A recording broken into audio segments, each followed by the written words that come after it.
Tango Intensive, days 1 and 2.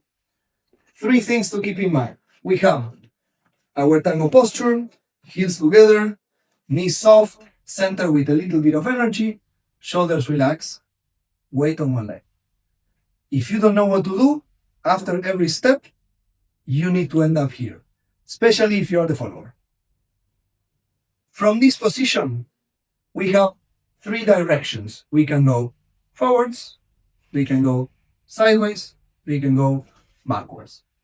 No diagonals, no mini steps. All or nothing. We can do this on both legs. And we have an extra signal that is to change weight. No? The way we move in tango is by pushing. We don't move like we walk normally.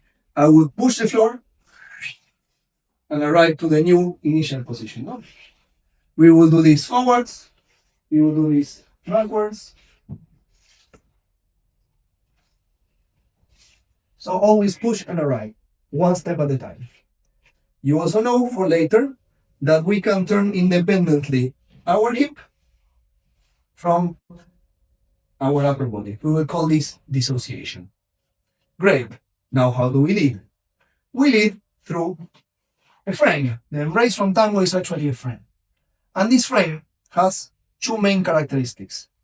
It's symmetric. Also in energy, so if I push, my partner will push me back. And this shape stays all the time, which means that the embrace is not flexible. We don't have rubber band in tango. So it's a fixed frame. Later, we give this frame different shapes, but it always works the same way. I move the frame, my partner will do her own step. Yeah, we are not supposed to move our partners. Yeah, it's a cooperation. As a leader, I have, again, 3 options of what can happen with this frame. This frame can move all at the same time.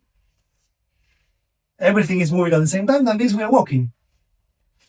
Or we are doing fake steps. Or we are doing rebounds. But in all of them, the frame is moving at the same time, no? It can also happen that one side of the frame has more pressure than the other one. And we will use this as a signal. What was this signal for? We use it for pivots. If I have more pressure on one side, my partner will turn her hip towards that side. If I have more pressure on the other one, to the other side. If nothing happens, back to 0. When we combine one of these pivots with a step, we can get ochos forwards if we combine it with a step forwards, or we could get ochos backwards if we combine it with a step backwards. When nothing happens, we are back together and we can keep on dancing. So, walking, pivots, ochos. If you mess up your ochos, you get fochos, which is the non-static cousin of ochos. Of course, we can make them look beautiful, but that's not the point. The third thing that can happen with the embrace is that instead of one side having more pressure than the other one side is going away from your partners. And what happens then? We have a very particular way to follow your leader when that happens. It's the hero. We always will follow in the same sequence. And that sequence is side, back, side, forward, side, back, and so on forever until you arrive and you find your partner. Yeah. All of these moves work to one side, to the other side, with one leg, with the other leg, and from any move to any other move.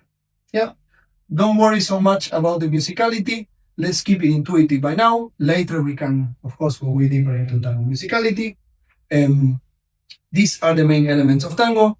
There's also the possibility of learning already pre-made sequences for you to practice these elements or grab the sequences and break them down to go back to the basics.